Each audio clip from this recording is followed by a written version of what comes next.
When Cinderella left the ball on purpose, the kingdom fell into darkness. The glass slipper didn't fall by accident. That night, beneath the glow of chandeliers and whispered strings, Cinderella paused at the top of the palace stairs and looked back, not with panic, not with regret, but with a knowing smile. She was never supposed to stay. And maybe, just maybe, she never want to be found. Everyone remembers a fairy tale. The poor girl, the magic gown, the perfect prince. But what if that wasn't the truth? What if Cinderella saw something that night? Something that made her run, not from love, but from fate itself, before we uncover the secret behind her escape, and how it led to the collapse of an entire kingdom. Don't forget to subscribe to our channel. We're rewriting the stories you thought you knew, one haunting truth at a time. Because tonight, the story of Cinderella doesn't end with a wedding. It begins with a warning. And by the end of this tale, you'll understand why her silence was the kingdom's undoing. At the edge of the hearth, where it blurred the line between servant and shadow, Cinderella listened, not to her stepsister's cruel jabs or her stepmother's dry commands, but to the silence in her own mind. Too still for someone meant to dream of love. The walls whisper like old with remembering a truth no one dare repeat. Cinderella didn't cry herself to sleep. She observed, waited, and when the letter arrived, an invitation to the ball wrapped in royal seal, she tucked it away before anyone else saw. She already knew she'd go. She just hadn't decided what she'd do once she got there. The night of the ball, the pumpkin carriage sparkled with a kind of magic that didn't quite feel warm. The fae never give without a price, and Cinderella knew it. Her godmother, glowing, ethereal, eyes too ancient for her face, smiled with lips that never moved. "You will be radiant," she whispered, but only until midnight. Cinderella didn't flinch. She didn't ask why. She simply nodded. In that unspoken moment, something passed between them, not a blessing, a transaction. Her dress shimmered like moonlight on water, but the weight around her chest wasn't excitement. It was a question. What happens if I don't want to be chosen?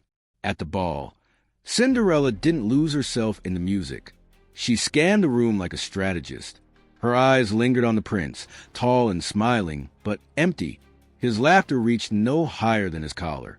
Around him, nobles moved like puppets, their strings hidden beneath velvet sleeves. Every dance step was rehearsed, every compliment rehearsed again. Cinderella smiled, flawless and hollow. She didn't belong in this world, not because she was a servant, but because she could see through the illusion. The prince offered her his hand. Her fingers trembled, not from nerves, but calculation. Would touching him seal something she hadn't agreed to? Their waltz was flawless. They spun under arches of candlelight and painted ceilings. Whispers echoed. She must be nobility. Where has she been hiding? But Cinderella was not hiding. She was watching, testing, the way the prince's hand tightened on hers when she laughed too freely, the way his eyes flicked toward the queen, who watched with tension disguised as pride. A kingdom desperate for lineage, a palace that smelled too strongly of roses, an ancient symbol of cover-ups. Midnight crept forward like a shadow growing bolder. Cinderella counted the seconds like a soldier counting breath. When the clock chimed 11:55, she made her move.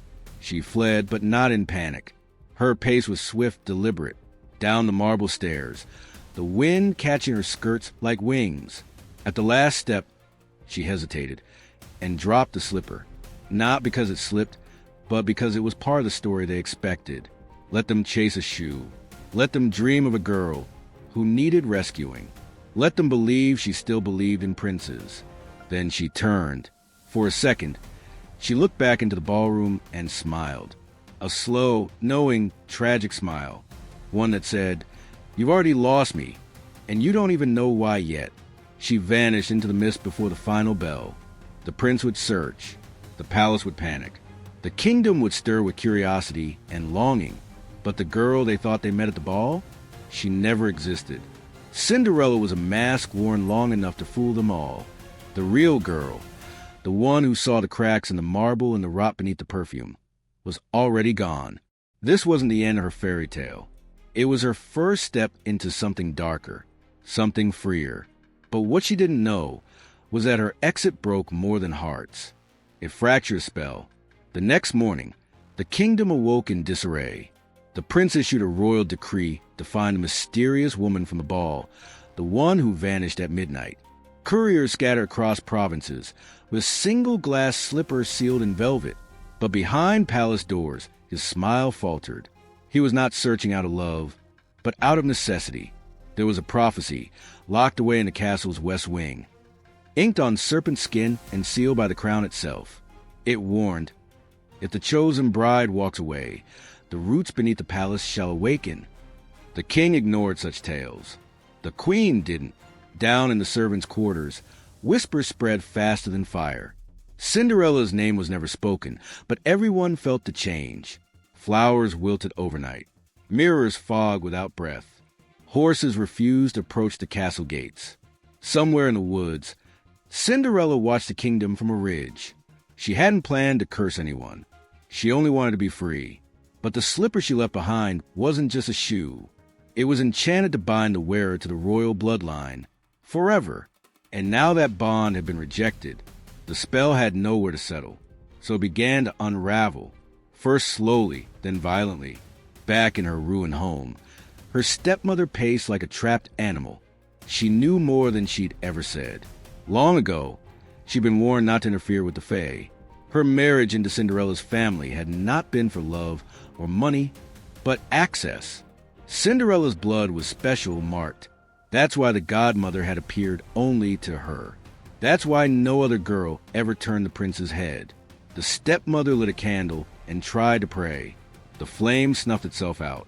In the silence, she heard scratching beneath the floorboards. The curse had begun to feed, and it wanted more than just a bride. The prince visited every village, each time growing more desperate. Every girl who tried on the slipper complained of burning. Some collapsed. Others forgot their names. The royal mages finally admitted what the queen already feared. The glass slipper was cursed, forged in a pact long before the current reign. A pact with being called only the Weaver. The throne had borrowed magic, not inherited it. And now, Cinderella's refusal to fulfill the pact meant the Weaver would collect something else. A kingdom without a queen, said the mage, is a kingdom with no anchor. The land itself will begin to twist. While the royals panicked, the Fae returned to the woods. Cinderella met her godmother beneath the willow tree, hoping for answers. "Why didn't you warn me?" she demanded. The godmother smiled sadly. "You were never meant to marry the prince," she said. "You were meant to replace the Weaver." The spell wasn't about love. It was a recruitment, a trap, a throne built for a vessel, not a girl. Cinderella fell to her knees, realizing her freedom had doomed the kingdom. Not because she ran, but because she refused to become something she wasn't. "Then it's your fault," she whispered. But deep down, she knew it wasn't. Night fell early. The sky turned copper, and then black. The castle walls cracked, slow and silent. A vine grew from beneath the prince's throne, splitting the marble, curling toward the crown. And in that moment, Cinderella felt it, like a thread tugging at her chest. A last chance. A final pull from the world she'd rejected. But she didn't return. She stood still in the woods, the cursed slipper still glowing on the ridge behind her, untouched. The story should have ended with a kiss. Instead, it hung in limbo, waiting for someone to finish it. And something was coming to write its own ending. The vines didn't stop. They coiled through cobblestone streets, slithered into wells, and wrapped around bell towers until their bells fell silent. No one blamed Cinderella, not openly. But behind locked doors, old names were whispered. Her stepmother was summoned to court. She arrived disheveled, shaking, and carrying the burned remnants of Cinderella's childhood slippers. She was never meant to be a bride, she told them. She was bait. The queen dismissed her as hysterical, but the prince flinched. He remembered the weight of Cinderella's gaze as they danced. It hadn't been longing. It had been warning. Meanwhile, in the woods, the godmother was changing. Her features flickered, shifting like candlelight in a mirror. "You still have a choice," she said, her voice now echoing with something older than time. Cinderella stepped back. "I already chose." But magic doesn't honor words. It honors balance. And with the weaver awakening, a soul must be taken. The godmother offered her a second slipper. Put it on and all this ends. The kingdom is saved. But Cinderella saw for what it was. A cage. Beautiful, glittering, final. And if I don't? She asked. The godmother's smile cracked. Then it spreads. The weaver awoke deep beneath the palace, not as a figure but as a force. It had no face, only a hunger for completion. The vines were its fingers, the mist its breath. Every failed marriage, every silenced girl in the palace's history had been a stitch in its tapestry. And Cinderella had been the final thread. Her absence was not defiance. It was rupture. As the creature rose, the palace guard screamed and vanished, not eaten, but erased. The queen tried to pray. The prince tried to hide. But the weaver does not chase. It replaces. Cinderella ran, not from fear, but from certainty. She had thought herself free, but now understood freedom without cost is a lie. She reached the ruins of her old home, where the vines hadn't yet touched. The kitchen was still as she left it. On the windowsill sat her mother's locket, forgotten, dusty.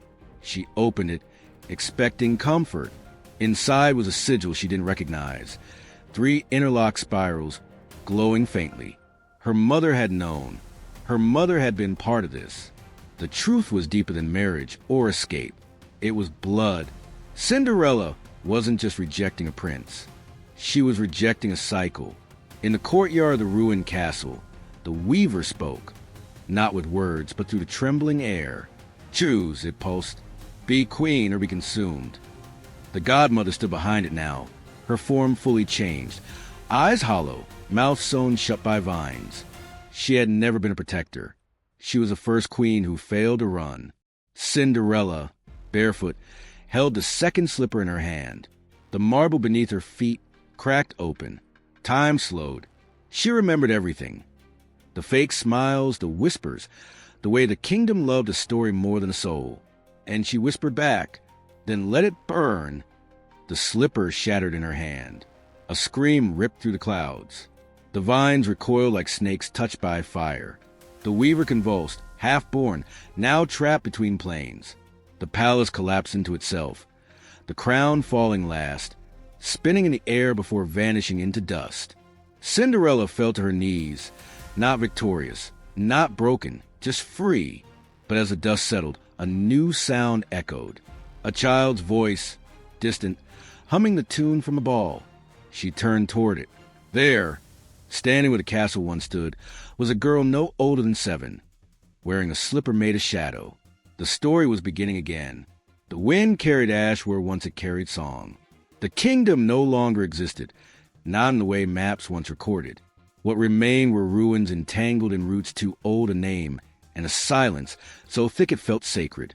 Cinderella stood on the ridge once more, her dress torn, her hands stained with memory. Behind her, the forest bowed, not in fear, but in recognition. She had become something else.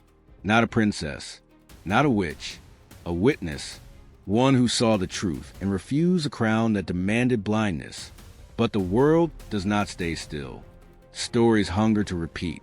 The child stepped from the shadows, her small hands cradling a slipper that pulsed with dark light. She wore no cloak, no jewels, just wide eyes and a lullaby on her lips. Cinderella approached slowly, each step echoing like a drumbeat in a chamber long sealed. "Where'd you find that?" she asked gently. The girl blinked. "It found me." Cinderella's breath caught. The curse hadn't died. It had adapted. It no longer needed a ball. It needed belief. The story was alive because people still clung to it, still wanted it. Happy endings, beautiful cages, glittering lies. She knelt before the child, reaching for the slipper, but the girl stepped back. "It doesn't hurt," she said. "It feels like it fits." Cinderella's heart cracked in places untouched even by fire. She saw herself again, not the version that danced, but the one who watched in the shadows, longing for a way out that didn't exist. "They'll try to make you wear it," she said, "to make you think it's yours." The girl tilted her head. "Aren't you the one from the story?" Cinderella smiled, soft and broken. But now I'm trying to end it. Together, they walked away from the ruins, not toward a castle, but deeper into the woods, where no paths existed and no names carried weight. Cinderella didn't promise safety. She didn't promise magic. She only promised to tell the girl the truth. And for the first time in generations, a child listened instead of wishing. The vines behind them withered, not from hate, but from neglect. A curse without a believer cannot survive. And though the slippers still shimmered faintly, the glow was dimmer. Cinderella knew it wasn't over. But maybe, just maybe, it could fade. Years passed. Songs about the ball turned into myths, and myths into warnings. Mothers told daughters not to chase stories that asked them to disappear beloved. Cinderella's name was no longer spoken in palaces, but in clearings, where girls met to ask questions, not wait for saviors. A new kind of magic bloomed in that silence, the magic of choosing. And though the weaver still stirred in dreams and old ruins, its power had cracked, because someone had said no, because someone had walked away, and that decision echoed louder than any bell ever could. In the end, the last image was not a gown, or a slipper, or a kiss. It was a woman, older now, standing by a fire in the woods, a circle of girls around her. She did not wear a crown. She wore scars, and in her hands, she held both a book and a broken shard of glass, one to teach, one to remember. There's always another version, she told them. And sometimes the bravest thing you can do is to change the ending. And somewhere, far beneath the soil, the weaver slept uneasily, because stories, once broken, never heal the same way again.